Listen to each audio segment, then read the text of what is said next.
So here we have the new 2024 Toyota Grand Highlander. This one comes in the XLE trim level with all-wheel drive, windshield pearl, and then we have black Softex interior. For the powertrain, we get a 2.4 liter turbocharged 4-cylinder engine, and that's made it to an 8-speed automatic transmission. So with this one being the XLE, kind of smack dab in the middle, so we're gonna see how the features line up. As we come around to the front end here, we get our LED headlamps. And I like the front fascia here. When these first came out, I wasn't really feeling them, but I definitely like the front end. Kind of reminds me of the just typical Highlander, even though when they first came out, I was kind of like, it's a little too much, but it's growing on me. 18-inch alloy wheels here. And we do get passive keyless entry, all 4 doors. Power mirror controls, power door locks, one-touch automatic up and down windows on all 4 doors, and then rear window lock is there. Blind spot monitors are in the side mirrors. Auto high beams there, power lift gate, fuel tank, hood release. And over here we can toggle the trip meter and then the brightness of the gauge cluster there. And then here's our power driver's seat with 2-way power lumbar support. Now this does give you a max tow capacity of up to 5,000 pounds, and this one does have the built-in tow hitch, which I think is like a $1,000 option or something. But big shout out to John Roberts Toyota for allowing me to review this Grand Highlander today. I'll leave a link below in the description. But I have that seat up front adjusted for someone of my size, being 6'3" with longer legs. So we're gonna go ahead and check out the rear seat room. Big plus though, of course, as I always say, rear window blinds. I don't know why everyone does not have these standard. Seems pretty easy to do, to just put in the door panel. But great leg room back here. Seat back pockets are on both sides. And then we have our rear AC controls, USB-C charge ports there, 12 volt there. View of the front from back here. And then you also have the ability to get 3 more passengers in the back there. And then we have bottle holders on either side with, I believe those are USB-C charge ports as well, right in there on either side. So pretty good tech here, tons of space. But let's go ahead and make our way towards the back. Fuel cap there. And then to the back end, I do like that quite a bit. Love the rear end look. Taillights look very, very modern and sleek. And they stand out, but they're not like overly, they're not doing too much. Let me put it that way. Tow hitch is there. Look underneath the vehicle, dual exhaust. Let's go ahead and pop the lift gate.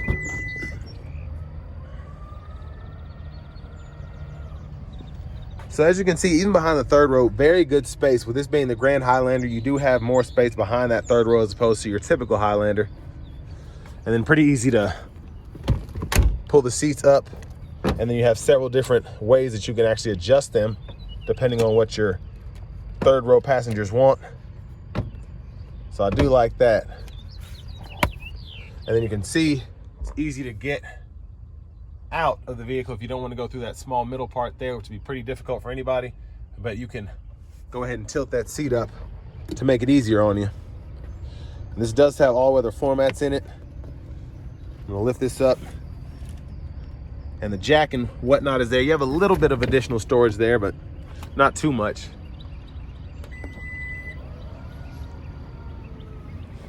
Now as we come around to the rear passenger side, fold up here. You can slide that seat up. Then you also have the option to pull here, and that'll fold it into the floor. So let me show you how that works. I can actually move the seat back.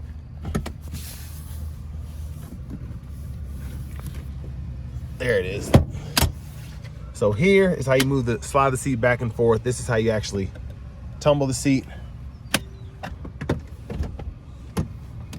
So it's just, you gotta have 2 hands to do it because you gotta hold it still from sliding, and then it'll fold flat into the floor.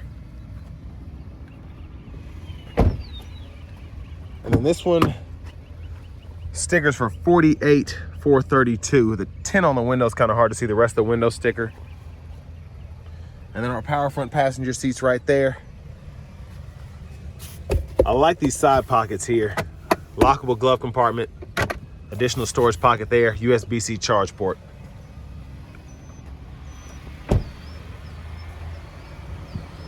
Coming back around to the front, quick look in the engine bay. There's that 2.4 four-cylinder, turbocharged. But now let's go ahead and hop in the driver's seat.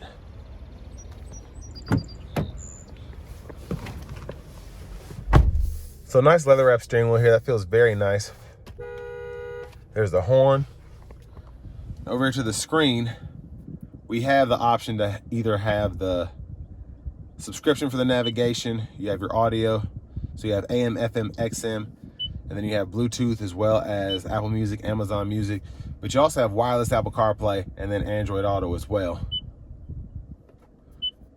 But I like the system in these Toyotas just because I feel like it's a nice looking screen, everything pretty in terms of the graphics, but not too much going on, so pretty easy to find what you need. Language and units right there. Wi-Fi hotspot and all this other stuff that you wouldn't normally use is in there too, but basically Bluetooth is here for your connections and whatnot, and then your general settings are there. So just an easy system to use. Backup cameras there, guidelines follow you as you turn the steering wheel. And several different things that you can do from in there. So you can hit that button and that cleans your camera for you, which is actually pretty nice. And then you can get a wide angle there as well. Now down here you have dual zone automatic climate controls, 3-stage heated front seats, your windshield de-icer there, and then hazards are right there, USB-C ports, push button start, wireless charging pad, and you have additional space here if you want to hook something up there, charge a phone, and then you can have another one wirelessly charging. It's nice to have that capability. And then here, bottle holders throughout. And for the shifter, grab the lever, reverse neutral drive, come over here, you can manually shift. And then you have an automatic brake hold right there, an electronic parking brake, pull up to engage, hit the brake, press down to disengage. Auto stop toggle, traction control toggle, and then with the all-wheel drive system, you have your drive modes here, Eco, Sport, Normal, and then you have your mud and sand and rock and dirt if you want to use those, your snow, and then your downhill brake control as well. So center console cubby space, right in there you have a little tray to slide back and forth, then a 12 volt in there. It's actually a pretty deep pocket. So the only issue is not really a way to open it without going through this middle part here. That's interesting because all this is kind of integrated in here. Look at the back seat from up here. Lights are there. Sunglasses holder. This one does have the garage door transmitter integrated in the rear view mirror. Vanity mirrors there.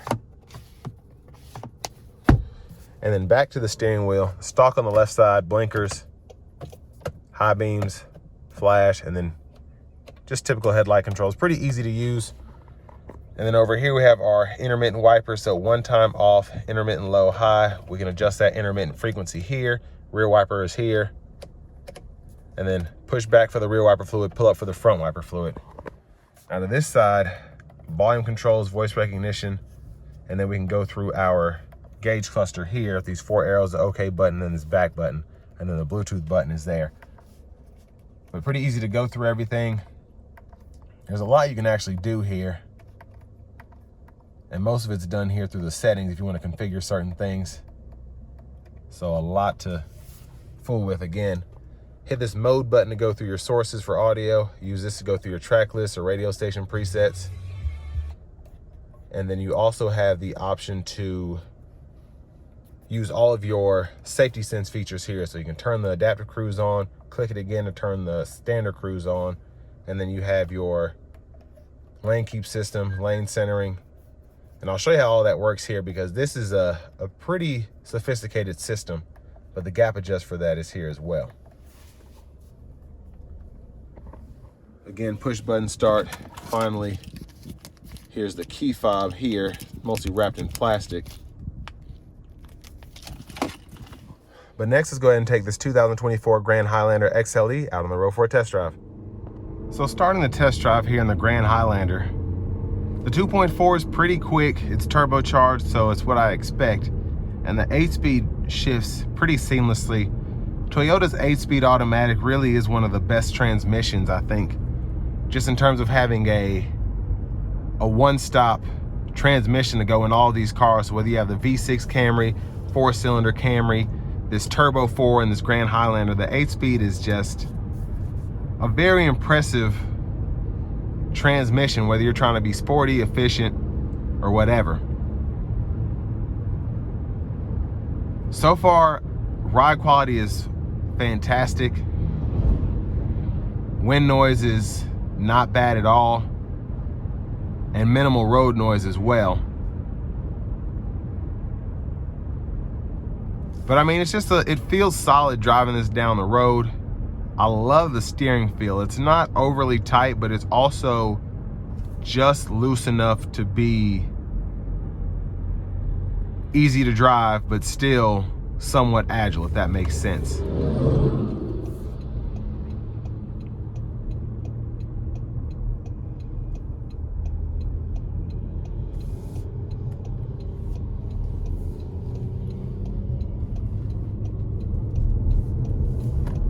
Now, another cool thing is this is an eco mode, but you have so many drive modes to go through. It really does, let's say you like the throttle response in normal, but you want to be more economically friendly, you can still kind of do your own eco mode thing without the vehicle actually kind of making you drive a certain way, or, you know, taking your throttle response and dimming it down to be more economically friendly. So for instance, I like to keep my car in sport mode about 98% of the time for when I need it, and then I just kind of get used to using a light pedal in that mode, because I know if I give it anything, it's going to be ready to go. But that's just how I like to drive the car.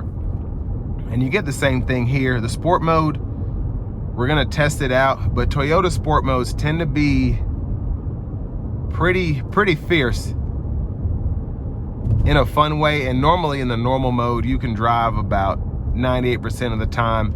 I feel like when you put your foot down, you still get more than enough throttle response.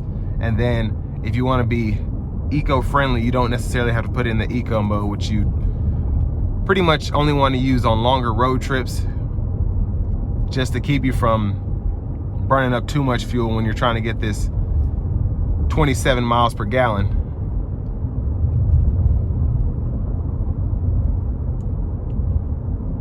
Now with this one having all-wheel drive, you're not going to get the best fuel economy as opposed to the front-wheel drive model, but if your foot's light enough, you can get there.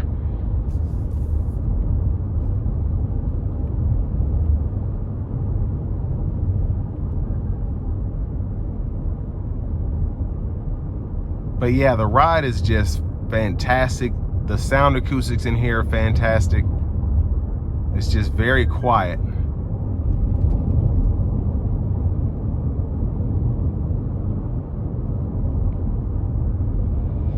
Now with the newer cruise control here, you have to go through like 3 or 4 steps. I'm still not sure how you necessarily do it, but I think you turn the cruise on first, and then this kind of makes sure you're in the adaptive mode, and then this turns on the lane centering. So again, it's like a 3-step process, but I think they've done that because it used to be where you have the stalk here for the adaptive cruise and you'd have to hold it for adaptive, but now that you can just either go between regular cruise and adaptive cruise, they just want you to know what you're doing, I guess. Which is smart, but for people like me who take driving pretty seriously, it's just kind of annoying. Like, I know when I'm in adaptive and when I'm not.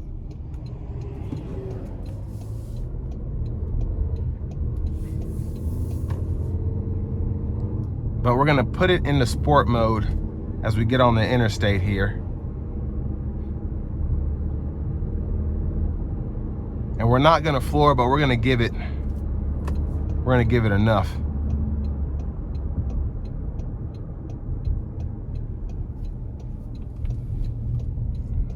All right, here we go.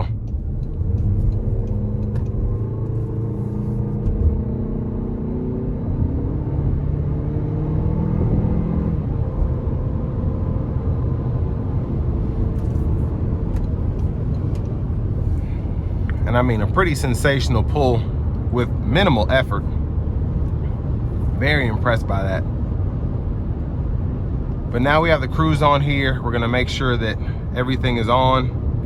Lane keeping system is on. So we're in a full-on lane centering adaptive cruise. The car wants you to keep your hands on the steering wheel, but you can take it off every so often. It's just not recommended. But I mean, I don't know if it's less windy out than normal, but this is very, very impressive, the sound acoustics in here. Not really hearing much wind noise. And I mean, the road noise is minimal as well.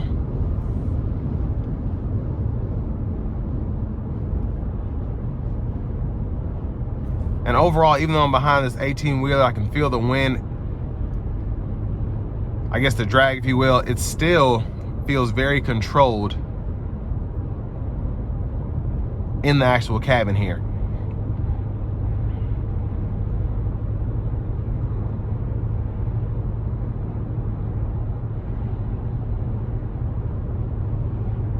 I'll give it a little pull here. So even in eco mode, when I put my foot halfway down, I didn't expect it to do that much. I wasn't really trying to do that much, but it still did a very good job. And it's hard to really have that passing power with the eco mode here.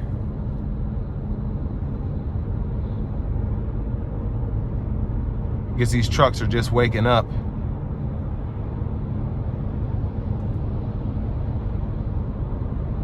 But I mean, for the money, I think you get a very solid SUV in this XLE, having the heated seats, of course, the full-on lane tracing, adaptive cruise. And I just feel like I'm in a vehicle that's worth the price tag. And specifically the infotainment system, just the overall center stack here looks very, very modern. So nothing bad to say about this vehicle at all. Ride's impressive, driving feels impressive, and the powertrain's impressive as well in terms of just acceleration and your overall fuel economy.